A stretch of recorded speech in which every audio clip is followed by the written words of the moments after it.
Good morning and welcome back to BIFA Link TV, your daily dose of industry information. Today I'm joined by Robert Windsor to discuss an important update we've got regarding our standard trading conditions. We're currently looking to review our STCs and are asking our members for their input as the people that use them day in and day out.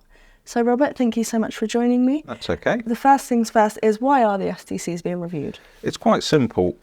We usually review them every 10 years, but this time we're reducing the cycle to 5.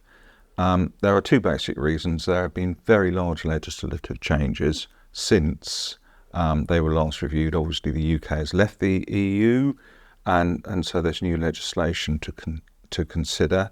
And also, Kay Pyston, our previous solicitor, retired. We have new solicitors, and obviously they've got their own view on certain elements of the STCs. And what part of the STCs will mainly be under review? Well, all parts will have to be reviewed. It's only right.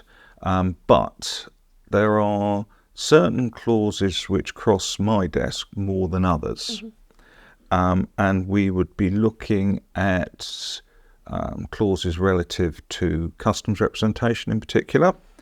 And that's, probably 50% of the inquiries we get about that.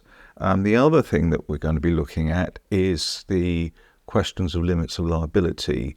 Those are very confusing clauses. Most people understand the first part, which is the limit of liability of 2 SDRs per kilo. But when you start looking at the cumulative effect of how much can be reclaimed, if you like, from a member over a year, and also the parts about errors and omissions, they are quite complex and confusing, and we could probably simplify them.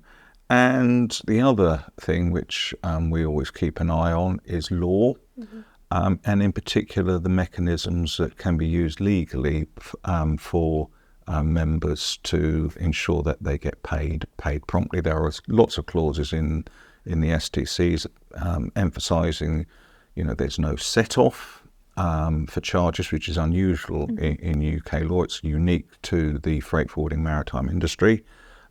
We are looking at things like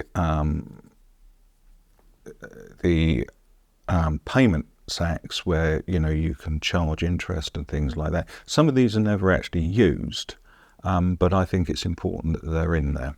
So those are going to be the main areas of concern, I think. And if any of our members want to become part of this review, how can they get involved? Right, well, the main review is being handled by the Legal and Insurance Policy Group, and we've already had a discussion about that. There is an online form which I know you're going to put into the text regarding this thing.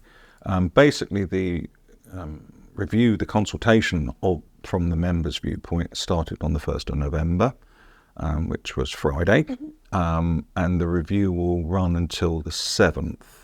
At that point, we won't be able to take any more comments from members. And it is important, I think, that members find the form and actually put their views forward. So on the 7th, that closes. Then we collate everything. We'll be sending them to our solicitors. And there's a meeting of the Legal and Insurance Policy Group. I think it's either the 25th or 26th of March next year, when all these proposed changes will be discussed.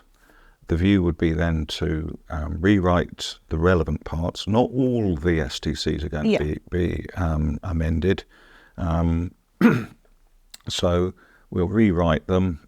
It will go for a final approval of the Legal and Insurance Policy Group. And then we will be looking to reissue middle of next year, but they'll become effective as of the 1st of January 2026. So we've got a little way to go. Yeah. Thank you so much, Robert.